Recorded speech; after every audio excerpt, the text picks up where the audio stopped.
Hi, I'm Megan Hayes with Megan Hayes Ayurveda. I'm an Ayurvedic practitioner. Today, I want to answer the question, what is Ayurveda?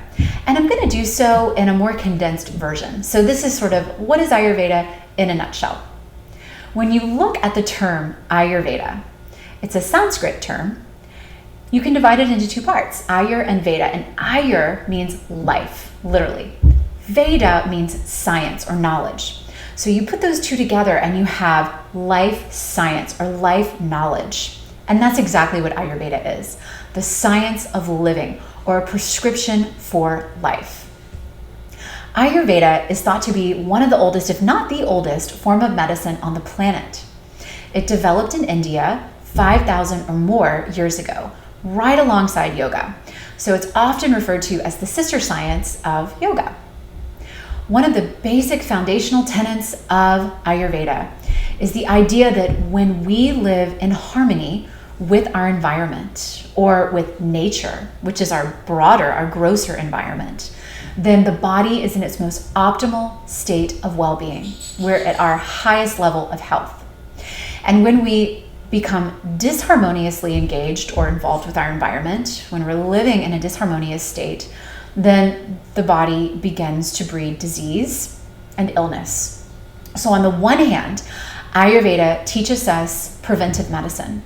It helps us keep the body in its most optimal state of health.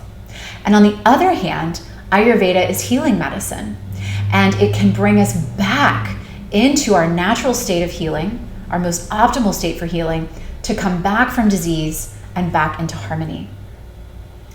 Ayurveda's foundational ideas are based on 5 elements, and these 5 elements are in nature, and they're also within us because we are a part of nature, right? We are nature. And these 5 elements are concepts or ideas. You can think of them more as metaphors than as literal, okay? And so the elements themselves, from gross to subtle or from most detectable to least detectable, are earth, water, fire, air, and ether. Okay, so again, these are metaphors for what's going on in the body and what's going on in the mind. In Ayurveda, you have to remember that there is always a body component, always a mind component. Whatever's going on in the mind is reflected in the body. Whatever's going on in the body is reflected in the mind. So I'll go through each of these elements, again, just a condensed version, and kind of explain what they represent in the body and the mind. Earth. Earth in the body represents structure and form. All of your tissues, anything you can touch, right? From bone tissue to nervous tissue. In the mind, earth represents stability. Okay, so that sort of stable container that holds all of your thoughts, all the inner workings of your mind. And then we have water. Water in the body represents hydration, moisture. Okay, so all the fluids of your body, everything that keeps your tissues hydrated. In the mind, water represents flow. So flow of thoughts, flow of emotions. Fire, arguably one of the most important or maybe the most talked about element in Ayurveda. Okay, so fire.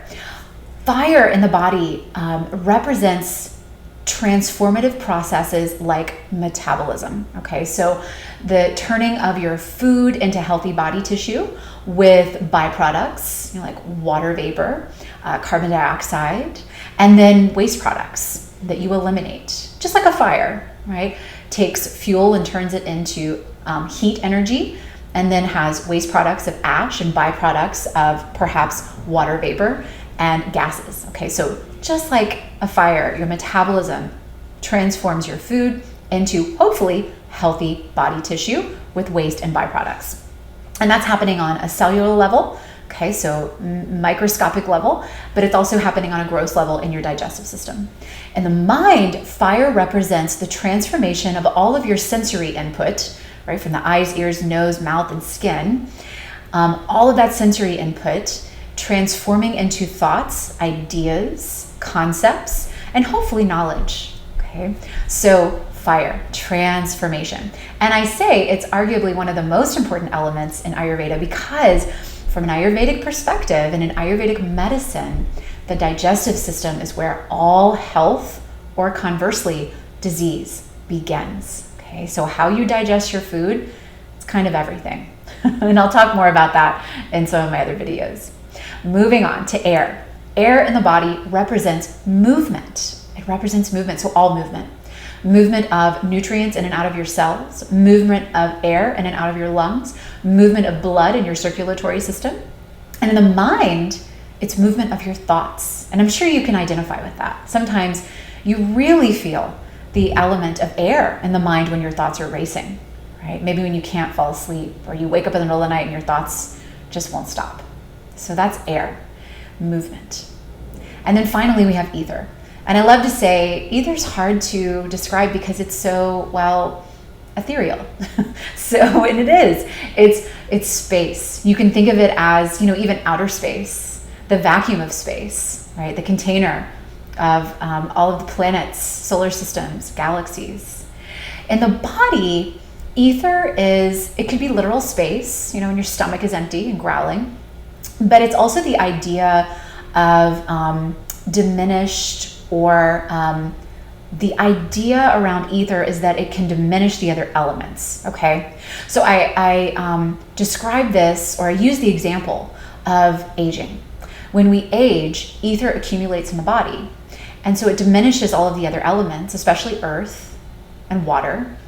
Our tissues, our structure becomes thinner, our skin becomes thinner, our bones become thinner, our hair becomes thinner, and it diminishes water as well. We become more dry as we age.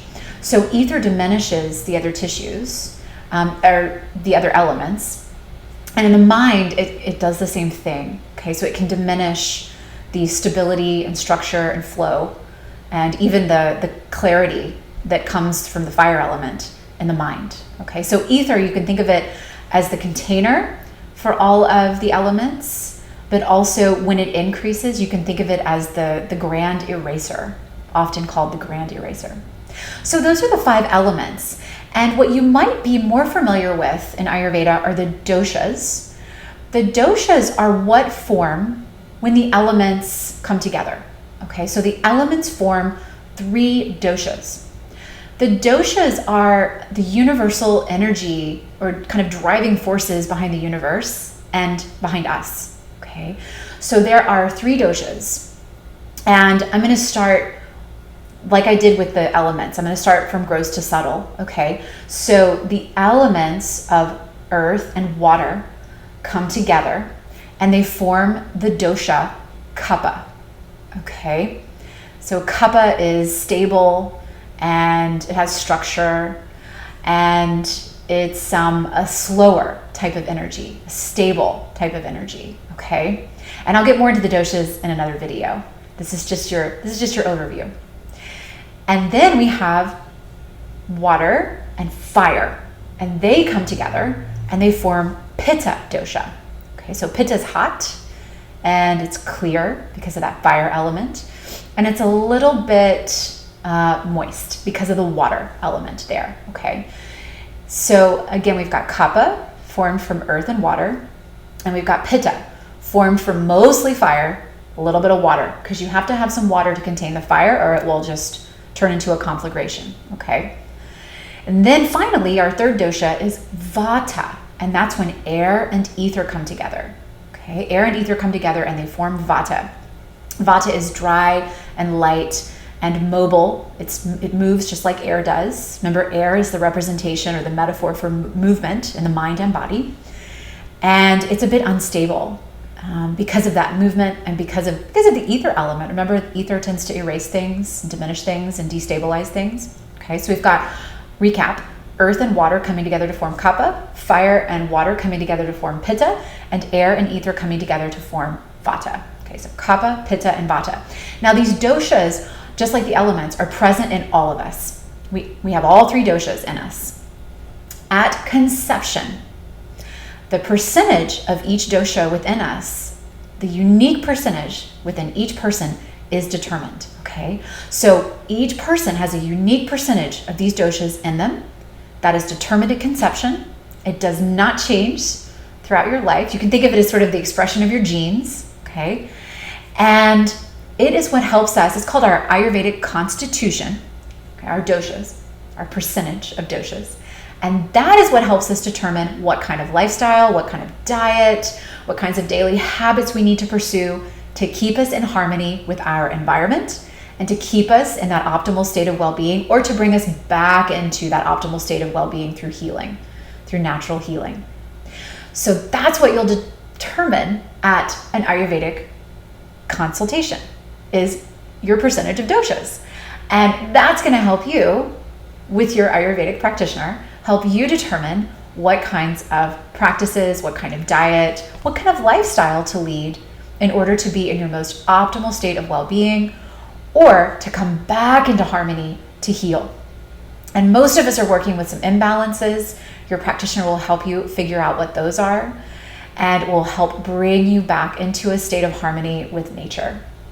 So I hope that gives you just a little overview of what Ayurveda is, what it seeks to do, how it can help you, and what some of the foundational terms and components of it might be. And remember, I flesh all of these out in other videos, so you can learn all about the doshas and each dosha. You can learn all about the elements in each element in other videos. So I encourage you to check those out. I encourage you to get in contact with me if you have questions, comments, or feedback, or if you'd like to schedule an Ayurvedic consultation. I'd love to see you. I hope you have a wonderful day. I hope you learned something from this. I loved connecting with you, and I hope to see you soon. Thank you so much for joining me.